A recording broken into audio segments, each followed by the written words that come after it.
Muy buenas noches, comunidad. Sean bienvenidos a un nuevo episodio de Relatos Perturbadores. En esta ocasión les contaré 3 historias cortas, pero igual de aterradoras.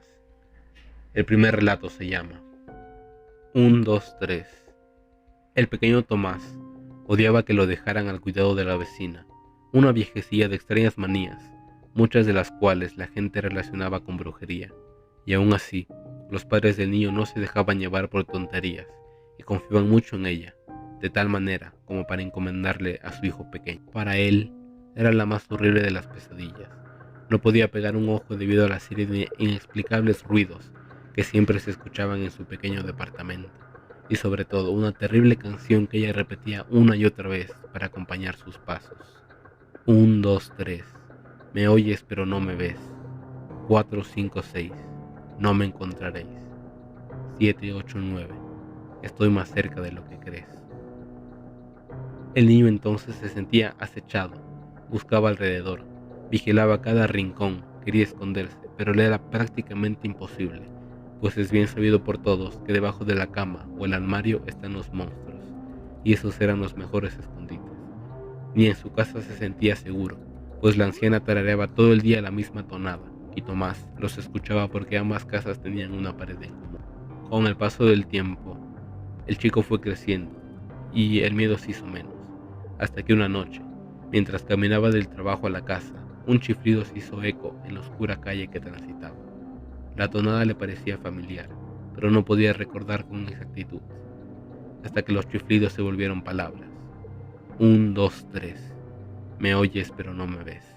La sangre del cuerpo del joven bajó de golpe hasta sus pies, causando tal pesadez que le era imposible moverlos. Estaba clavado en el piso, escuchando como un par de pasos se acercaban a su espalda. 4, 5, 6. No me encontraréis. El mismo terror que lo paralizaba le dio entonces impulso para salir corriendo hasta llegar a su casa. Y ahí, un ataque de risa le invadió. Se sentía un poco tonto al huir de los recuerdos de su niñez, así que, después de tomar aire, siguió con su rutina, escuchando primero los mensajes de su contestadora.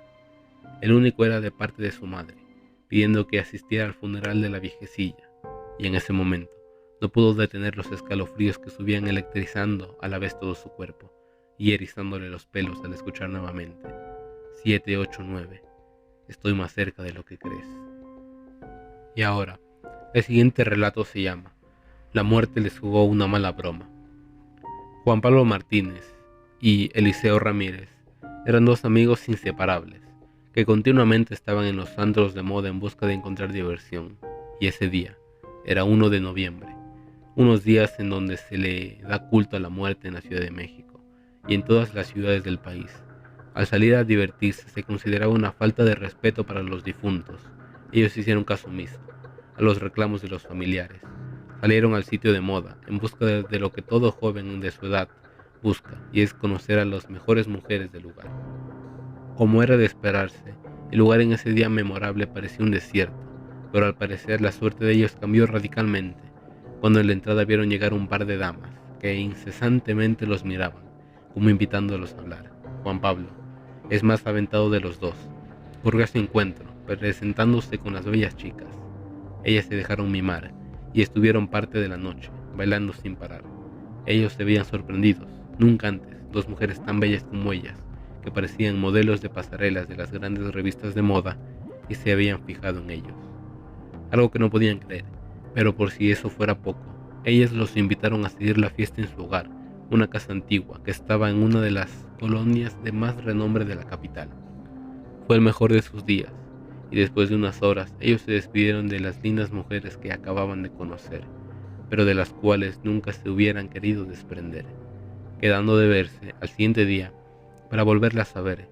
Al llegar a la mansión, en donde horas antes habían pasado uno de los mejores días de sus vidas, la casa ya no parecía lo mismo, se veía destrozada por fuera, y era imposible que no hubieran notado el deterioro del lugar, o quizás era demasiada la atención que les dieron a las damas que el lugar pasó desapercibido y no lo tomaron en cuenta. Pero lo que sí no se explicaban eran las cadenas ya oxidadas por el tiempo que tenía el lugar, tocando y gritando a sus amadas para que los dejaran entrar.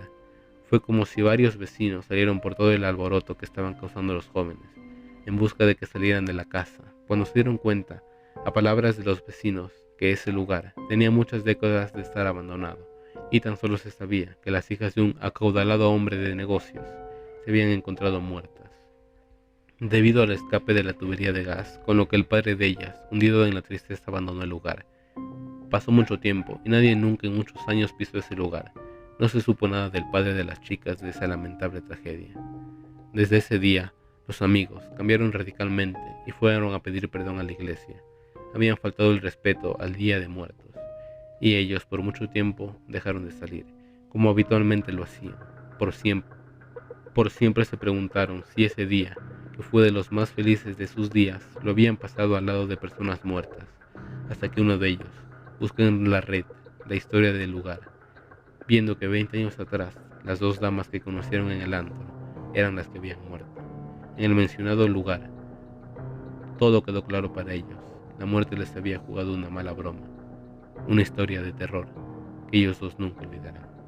Y ahora, el último relato se llama La casa en el fondo del callejón. Era yo apenas un niñito cuando nos mudamos a aquella enorme y vieja casa. La forma en que la construyeron la hacía parecer un laberinto. Más de una habitación tenía que cruzarse por completo para llegar a donde queríamos. Por ejemplo, ir al baño. Era una completa odisea. Cruzábamos el patio, un corral construido por el último dueño, y allá hasta el fondo, escondido entre unos espesos matorrales, estaba el baño. Sobra decir que para mí era una cosa terrible transitar por ahí solo. Esa era la parte más oscura de la casa, gracias a los frondosos árboles que siempre se estaban moviendo, hiciera o no viento. Algunas veces hasta podía escuchar a las hojas susurrar mi nombre, y las luces entrecortadas que se colaban entre sus ramas me jugaban pasadas. Más de una vez me tuve que aguantar las ganas al no encontrar quien me acompañara por esa travesía, sobre todo porque al dar un paso fuera de la casa, la puerta de detrás de mí rechinaba incesantemente, amenazando con cerrarse y dejándome atrapado ahí, porque solo abría por dentro. Era tanto mi temor por esa zona de la casa, que pronto mis hermanos se dieron cuenta y me hicieron aquella terrible jugarreta que hasta hoy no he podido olvidar. Los muy bribones cerraron la puerta a propósito, dejándome afuera, en ese horrible patio. Lloré y pateé, hasta quedarme sin fuerzas, pero ellos solo reían. Fierado ahí, me aseguraba de darle siempre la espalda al feo paisaje, queriendo pensar que realmente no estaba ahí, pero no funcionó. El silbido de las hojas pronunciando mi nombre no me dejaba concentrarme en un momento feliz para sustituir aquella pesadilla. Volteé para gritar a los árboles que callaran y los descubrí, realizando una danza macabra que servía de fondo a la aparición de una anciana pálida y enojada, que maullaba abriendo tanto su boca que por un momento parecía que en lugar de cabeza solo tenía un profundo y oscuro agujero. La puerta aún conserva las marcas de mis uñas, de haber tenido solo un par de minutos más. Posiblemente la había atravesado con mis sangrantes manos, tan solo por la desesperación. No intenté comprender lo que estaba viendo, solo quería escapar. Y en ese momento, mis gritos fueron tan intensos que una de mis hermanas mayores escuchó y vino a ver lo que pasaba. A veces pienso que no debió hacerlo, pues aquel terrible espíritu que flotaba en dirección a mí atravesó su cuerpo en el momento justo en que abrió la puerta. Solo pude ver que se desprendía de ella un vapor antes de que cayera al suelo, y después de eso, jamás volvió. Su cuerpo estaba ahí, respiraba, comía, pero no hablaba, no nos veía, era como si no estuviera ahí, tan solo un envase vacío. Le arrebataron su esencia. Tiempo después, nos enteramos que en esa casa vivía una viejecilla enferma, que solo se hacía acompañar por decenas de gatos. Los vecinos todo el tiempo intentaron echarla por la terrible peste y suciedad que provocaban los animales, y que ella ya no tenía la fuerza para hacer. Sin embargo, ella firmemente repetía una y otra vez: ni muerta me alejarán de aquí. Cuando murió, todos sintieron alivio. Sin embargo, ella era una mujer de palabra. Cumplió su promesa, y esa casa en el fondo del callejón sigue siendo solamente suya.